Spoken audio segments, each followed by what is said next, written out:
here. Bradford here. Welcome to worsttutorials.com. Thank you. And thank you for watching 5 of our favorite Bethel riffs. Yes. For electric guitar. It is. And they are. You know, we did a Hillsong version of this. We did. Last week? 2 weeks ago. We said it there and we'll say it here. There are so many great Bethel songs. We just had to pick 5, so maybe we'll do, what, version 2 of this 5 soon? more? Whatever. Yeah. It was really hard not to pick a whole bunch from the Have It All album, because that's one of my favorite worship albums, just a favorite album altogether, but also got great guitar riffs, so we try to sprinkle some others in. Yeah, so let us know in the comments, what are your favorite Bethel songs? We'd love to know. Down yonder. So to go along with this video, we have a Helix patch for you that we made. It's part of our artist series patches. It's the Bethel Helix patch. At the surface, if you're trying to play Bethel sounds, this kind of is what we tried to capture in this one patch. Yeah. So lots of reverb. Yep.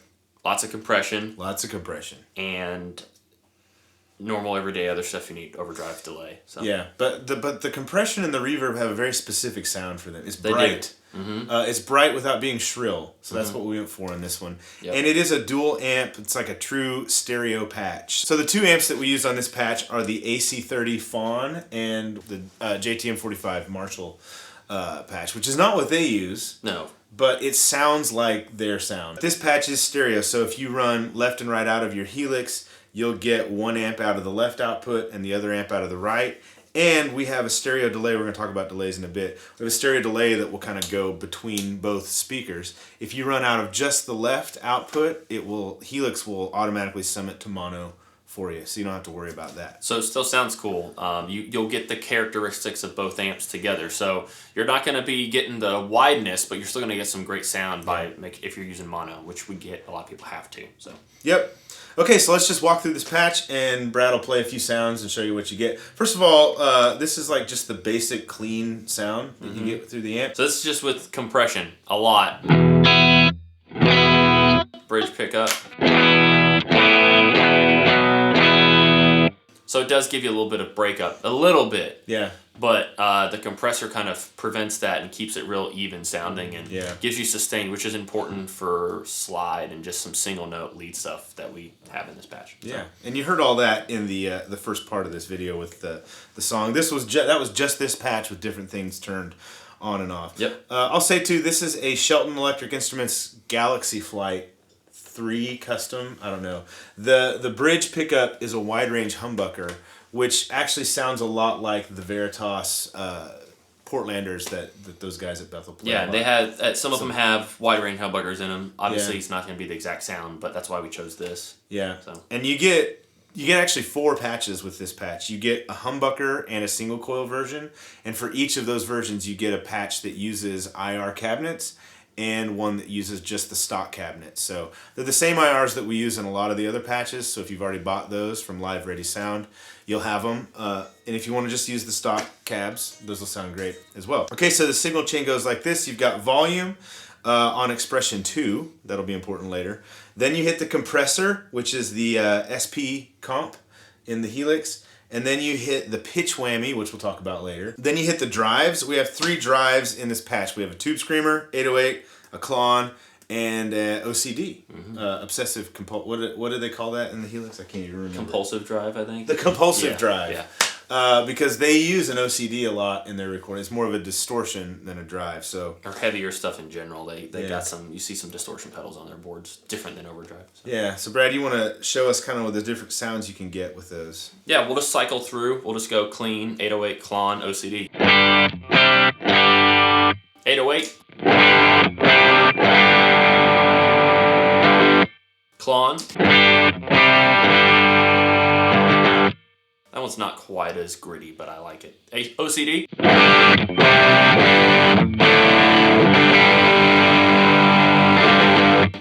Sounds big. Yes. Sounds good. Okay, after the drives, you hit the delays. Because a lot of the Bethel guys tend to run in stereo too, we thought it was important to put a stereo delay. So it's a dual stereo delay, quarter, dotted eighth. So you can emulate that with the dotted eighth and the quarter on its own. But this one, it widens it, and one goes to one side, one goes to the other side. So you can't get that just by hitting those buttons. You have to set it that way to begin with. Yeah. So here's just the quarter note.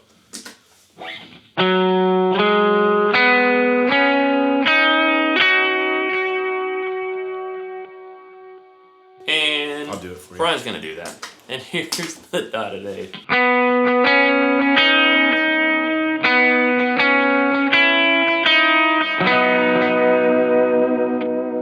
So you can use these two together, and it sounds like this.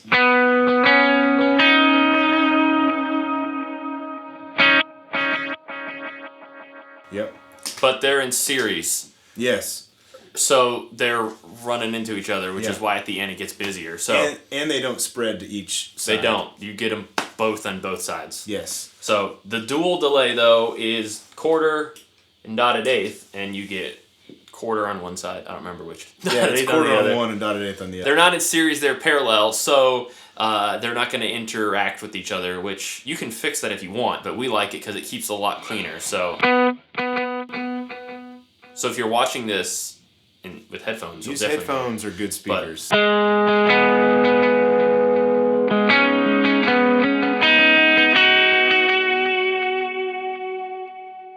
When you do that, you almost don't need much verb at all. Yeah. So just keep that in mind too. Like if you're going to use a dual delay, you may not want to use the big verb, which leads us into reverbs. The verbs. So in regards to verb, we have two levels. We have no verb, obviously, and then you can have like this is a medium verb, like size-wise, but it's shallow and short at the same time. So here's again your dry signal.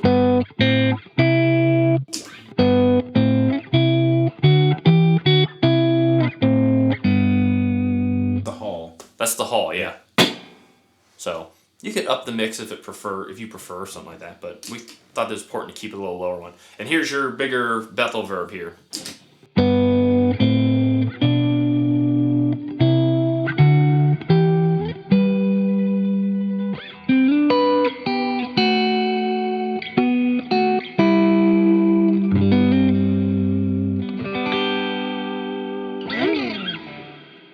Yep.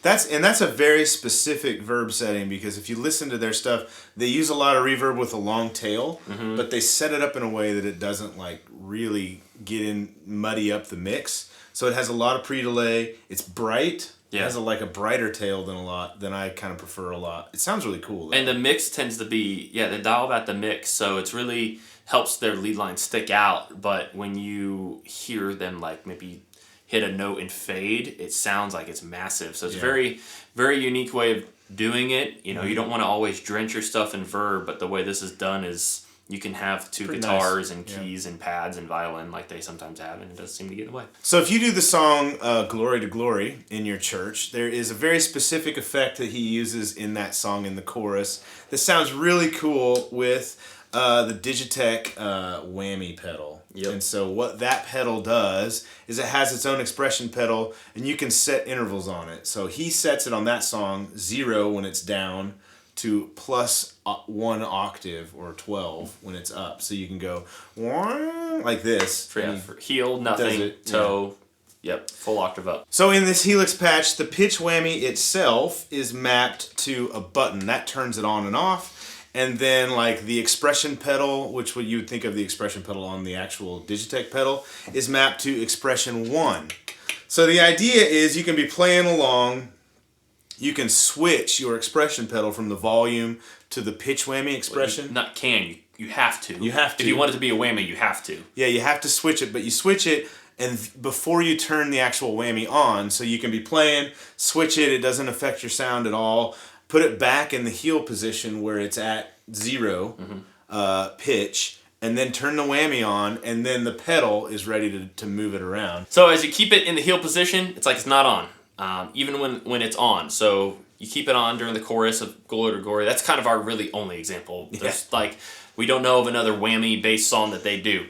But you can go nuts. You can go nuts, absolutely. So we keep it on the chorus. Like when I start the chorus, I turn it on so it's ready with my heel down. And then as it gets to those certain phrases in the song where I want to go add that pitch, I slam my foot forward. You got to time it. It takes a lot of practice to get it to sound just like it. I mean, it's as much of a skill as playing the actual guitar part. It's like an instrument in and of itself. It is. It's like its own thing. I mean, it's like drummers have to use both feet and both hands. So I mean, like, I guess I'm getting there. Yeah. But it is only 60% mix, so you are getting about 40% of your dry signal, and it's like the unaffected.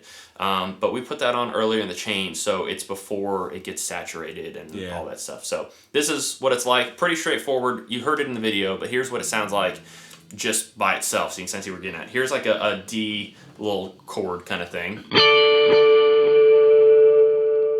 And here's, I'm gonna bend it in.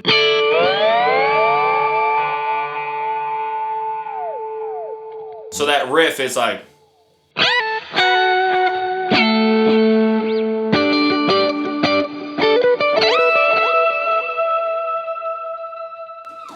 When you're in the toe down position, if you leave it there, it's almost like a pog sound. Yeah, but part of what the Helix that we know about, and you probably do too, is that the pitch stuff needs to be worked on. The polyphonic. So the polyphonic nature. Single, it can be okay, but you got to make sure it's real clean cut notes. So we can do something like.